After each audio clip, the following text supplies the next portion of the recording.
Naitwa Rafael Sospeter Mongo. Mimi namshukuru Mwenyezi Mungu, mkutano wetu umeenda vizuri sana.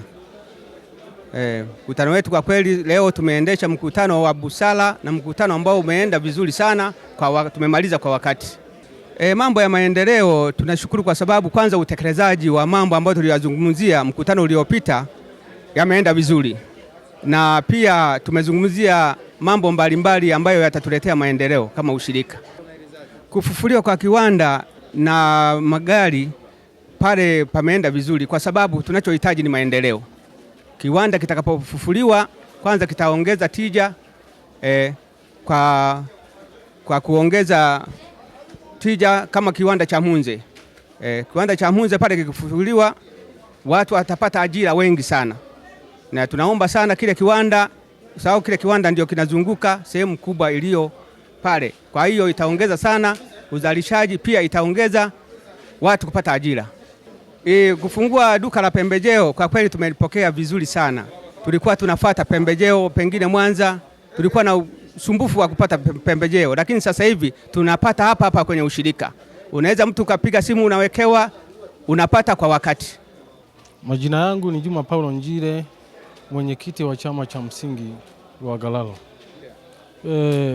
Kwa kweli mkutano wa leo umeenda vizuri sana. Kwanza umeonyesha dira ya kwamba Shireko saizi imeimarika, kwa sababu kuna vitu vingi ambavyo vimetekelezwa, ikiwa ni pamoja na ufunguzi wa duka la pembejeo. Kwa kweli mimi kama mwenyekiti nimefarijika sana, na nimeona kwamba kwa dira hii Shireko kwa miaka inayokuja ni Shireko ambayo itakuja kuonesha manufaa makubwa kwa wanachama wake na wakulima kwa katika mkoa wa Shinyanga kwa kiujumla. Kwa majina naitwa Mohamed Matani, mwenyekiti wa chama kikuu cha ushirika mkoa wa Simiyu. Kwanza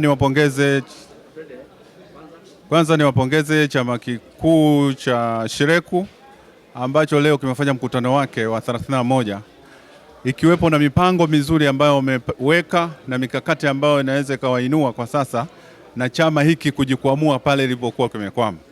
Lakini niwashukuru kwa sababu wametumia